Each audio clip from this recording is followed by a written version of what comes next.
आज हम आपको ऐसे वैज्ञानिक के बारे में बताने जा रहे हैं जिसे आप देखकर हैरान नहीं परेशान हो जाओगे। आज हम खतरनाक साइंस के इस वीडियो में आपको इतिहास के उस वैज्ञानिक के बारे में बताएंगे जिसने एक मरे हुए जीव को फिर से जिंदा करने की कोशिश की और उसमें सफल भी हुआ। जरा सोचिए क्या होता अगर हम मरे हुए इंसान को वापस जीवित कर पाते। ऐसा होते आपने सिर्फ फिल्मों में ही देखा होगा, लेकिन आज हम खतरनाक साइंस की इस वीडियो में आपको इतिहास के उस वैज्ञानिक के बारे में बताएंगे जिसने एक मरे हुए जीव को फिर से जिंदा करने की कोशिश की और इसमें सफल भी हुआ। मरे हुए इंसान को वापस जिंदा करने की कोशिश दुनिया भर में कई वैज्ञानिकों ने की है, लेकिन ये अब तक का सबसे खतरनाक और चौंकाने वाला एक्सपेरिमेंट रहा है। साल 1934 में विज्ञान के इतिहास में कुछ ऐसा हुआ था जिसकी किसी को उम्मीद नहीं थी। कुदरत के नियम को चुनौती देते हुए एक वैज्ञानिक रॉबर्ट ई कॉनिस ने मरे हुए जानवर को जिंदा कर दिया था। ये अब तक का सबसे खतरनाक और चुनौतीपूर्ण प्रयोग था जिसमें रॉबर्ट द्वारा प्रयोग के दौरान लिए गए असल वीडियो का इस्तेमाल किया गया। बाद में रॉबर्ट ई कॉनिस के साथ कुछ ऐसा हुआ कि उन्होंने इस प्रयोग को दोबारा ना करने की कसम खा ली। रॉबर्ट ई कॉनिस ने अपने इस प्रयोग के लिए कई ऐसे काम भी किए जिसके बाद दुनिया उन्हें मेड साइंटिस्ट कहने लगी। तो चलिए शुरू करता है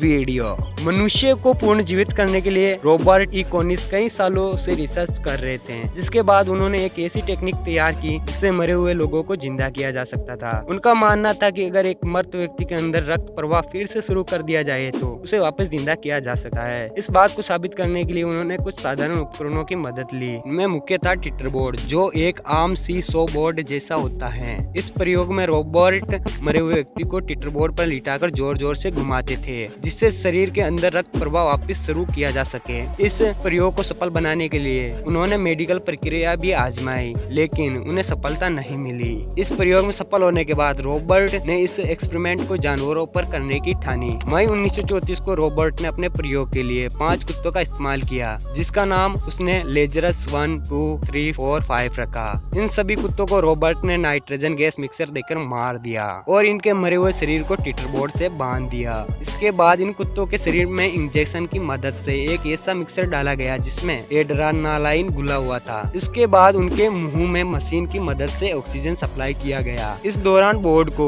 आगे पीछे घुमाया जा रहा था ताकि ये मिक्सर आसानी से उनके शरीर में घुल जाए। आपको क्या लगता है अभी भी मरे हुए इंसान को वापस जिंदा किया जा सकता है? इस एक्सपेरिमेंट के बाद पहले 3 कुत्ते कुछ समय के लिए वापस जिंदा तो हो गए, लेकिन कुछ देर बाद वो कोमा में चले गए। हालांकि लेजरस 5 और 4 को सफलतापूर्वक पूर्ण जीवित कर लिया गया। साल 1935 में मॉडर्न मैकेनिक्स में छपे एक आर्टिकल के अनुसार पूर्ण जीवित होने के बाद लेजरस 5 किसी सहारे के बिना नहीं खड़ा हो पाता था। वही 5वां कुत्ता लेजरस 5 केवल 4 दिनों में ही वापस नॉर्मल हो गया था। हालांकि इस एक्सपेरिमेंट के बाद ये दोनों कब तक जीवित रहे इसका पता किसी को नहीं चल पाया। साल 1934 में डॉक्टर कॉर्निस के इस एक्सपेरिमेंट पर एक फिल्म भी बनाई गई थी जिसका नाम लाइफ रिटर्न्स था। इस फिल्म में खुद रॉबर्ट ने काम किया। साथ ही इस फिल्म में रॉबर्ट द्वारा प्रयोग के दौरान लिए गए असल वीडियो का भी इस्तेमाल किया गया, जिस वजह से फिल्म का काफी विरोध भी हुआ। ये आज भी यूट्यूब पर मौजूद है।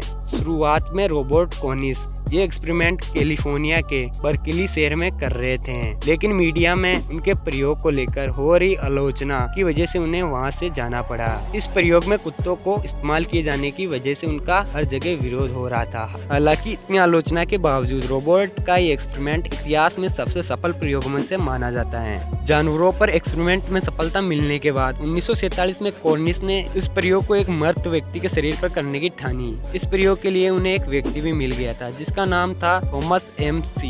कोर्ट के आदेश पर थॉमस को एक बच्चे का कत्ल करने के जुर्म में मृत्युदंड सुनाया जा चुका था। जब कॉर्निस के प्रयोग के बारे में थॉमस को पता चला तो उसने उससे संपर्क किया, जिसके बाद रॉबर्ट ने कोर्ट से अपने प्रयोग के लिए थॉमस के मृत शरीर का इस्तेमाल करने की इजाजत मांगी, लेकिन कोर्ट ने उनकी इस अर्जी को यह कहकर ठुकरा दिया कि अगर थॉमस फिर जिंदा हो गया तो उसे जेल से रिहा करना पड़ेगा, जो कि नहीं हो सकता। इस घटना के बाद रॉबर्ट को गहरा सदमा लगा और उन्होंने इस प्रयोग को कभी ना करने की कसम खा ली।